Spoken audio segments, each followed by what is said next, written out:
Hello friends, I've had an ileostomy now for 1 month.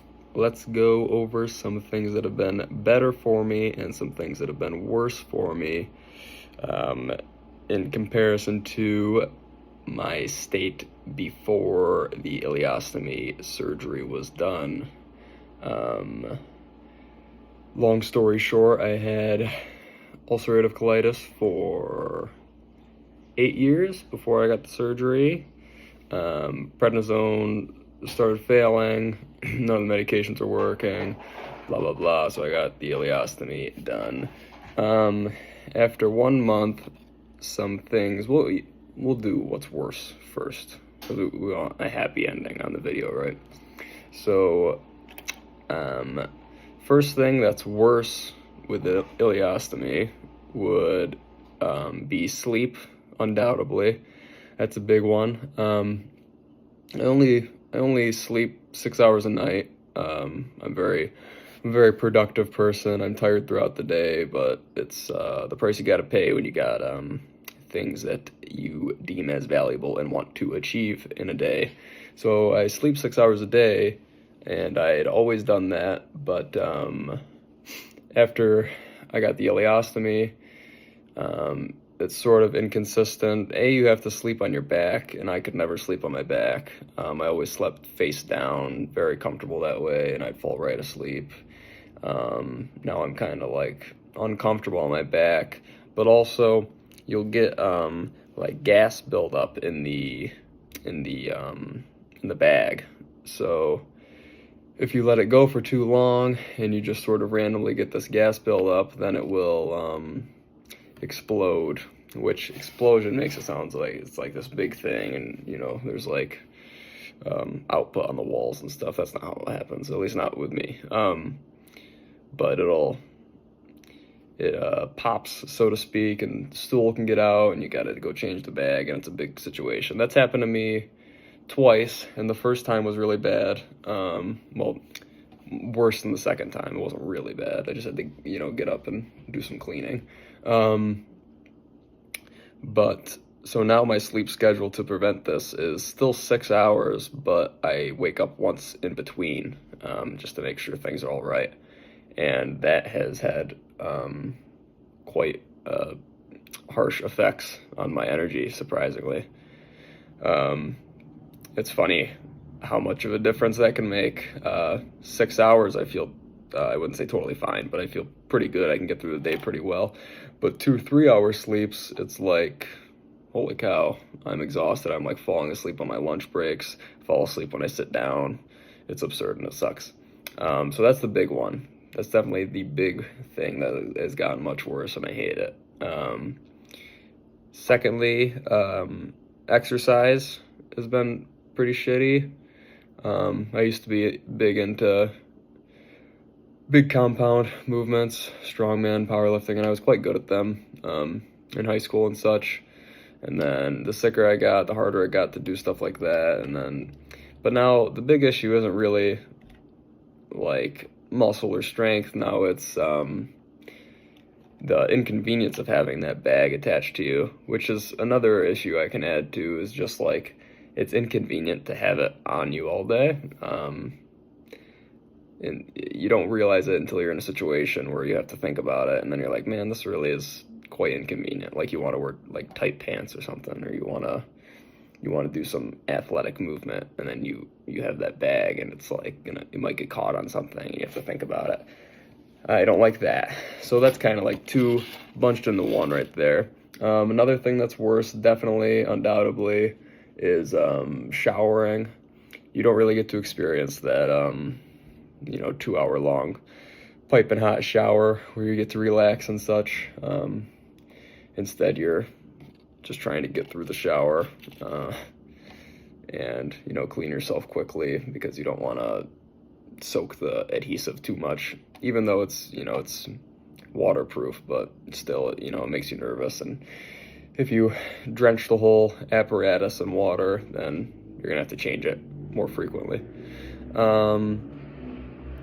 Another thing would be like the reliance on needing this equipment. So like the bag manufacturers, like the people who send the ostomy bags and your ostomy nurse and all this extra communication you have to do now because you need these bags.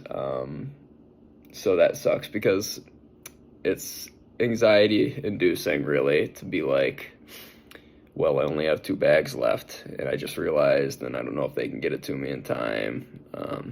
That can be scary. And, now you have like just a ton of extra stuff in the bathroom, and you already, maybe you already had to keep track of a bunch of stuff. Like, I was fine with my shaver and toothbrush. I don't really want to have ostomy bags and wax rings and ostomy belts and adhesive wipes. It's too much, right? Another thing that sucks is, this ties into all the other things, but sex sucks. It's a little bit worse now. But it's the same thing as with exercise. It's just like you got this thing that's in the way, and it's extra preparation. It makes everything a lot less time efficient, and I'm a very time efficient person. But it's like, same thing with lifting. Like, I want to go hoist a ton of weight in the garage, but I'm like, oh wait, now I gotta empty my bag and I gotta put a belt on. And then, maybe the ladies want to get down and dirty with it, and I'm like, hold on, I gotta empty my shit bag, right? And then I gotta put a belt on. Come on, that's ridiculous. Okay, but let's go into things that are better. And I do think the goods outweigh the bads, even though the bads suck. The big one is urgency. That's a given. I'm sure basically everybody who's had a bag for any reason would agree with this one. But so I had dead gut is what ended up happening after all these medications and all this inflammation. I had a super dead large intestine. So the case for me would be I wasn't having bloody diarrhea all day like how I used to when I first got diagnosed with ulcerative colitis in 7th grade.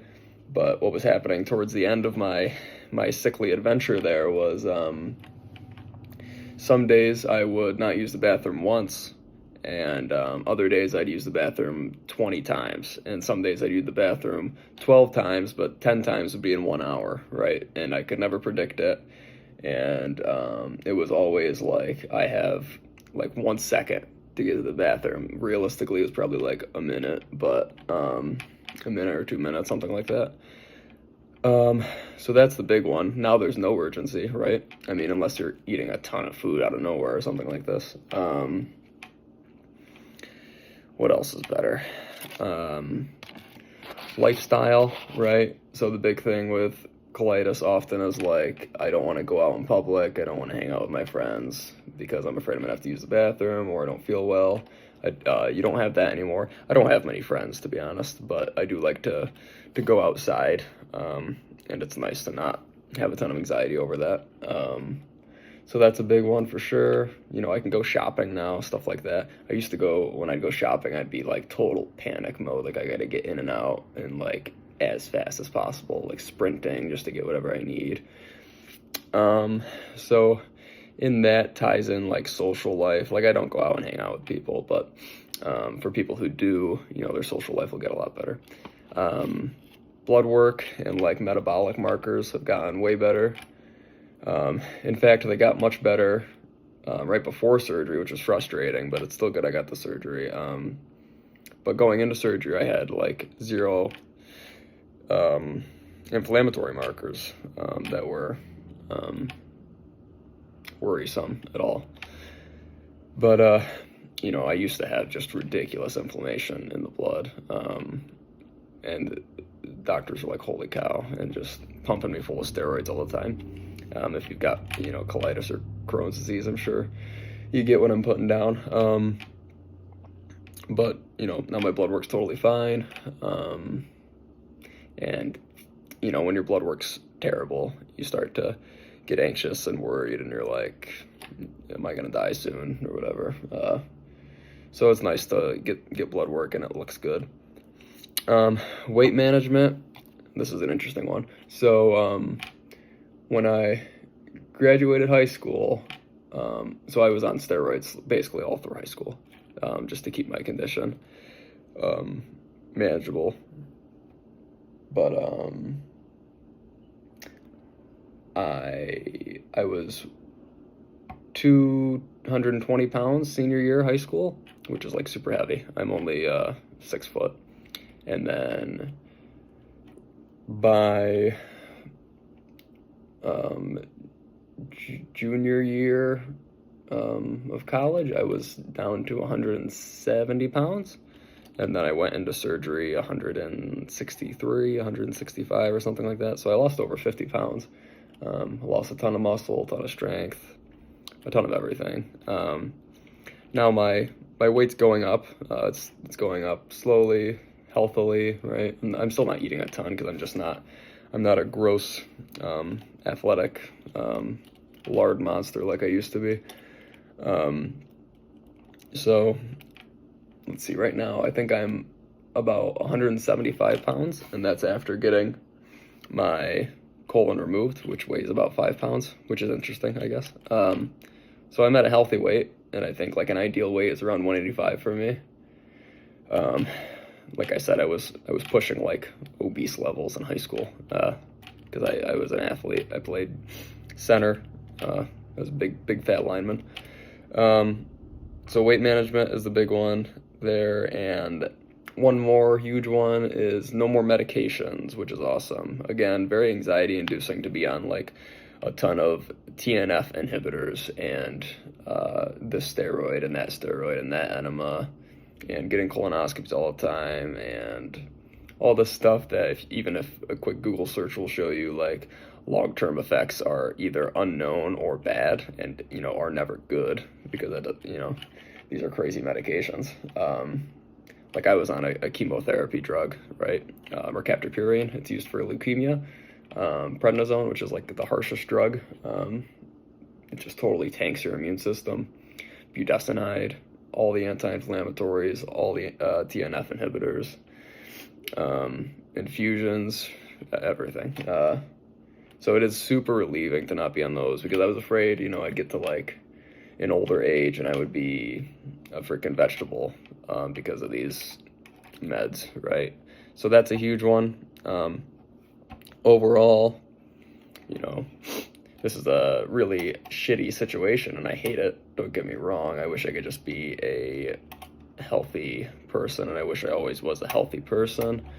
But these are not the cards I've been dealt, and we are totally governed by chance. So sometimes you just get given something that you don't like, and now you got to deal with it. So this situation is far better than being with a sickly, bleeding colon, and my life is better, even though I hate it, right? It's still better. But those are the things I wanted to tell you about. Yeah, if you have any questions, let me know. I'll keep making videos about this stuff because it is interesting, and I know people are going through the same thing, and I know because I was one of you people where I just Google it because I'm nervous, or I YouTube it, right? I'm like, what to expect with an ileostomy surgery, or how to treat Crohn's disease, or my life journey with ulcerative colitis. I watched all the videos, okay? How to change your ostomy bag, right? I've been there, I got it. I look them all up on YouTube. YouTube is pretty trustworthy and has like really good anecdotal videos. It's much better than going on like Reddit and reading all of the insane stories that the bottom feeders of the world show and share. So yeah, if you have any questions, I'm not normal, but I am, I'll communicate, and this experience has been a better one, which is good for other people to hear. It wasn't a big horror story. So yeah, leave a comment if you're curious on anything, and I'll keep making videos, and I will respond to all the comments, I promise. Yeah. All right. Goodbye.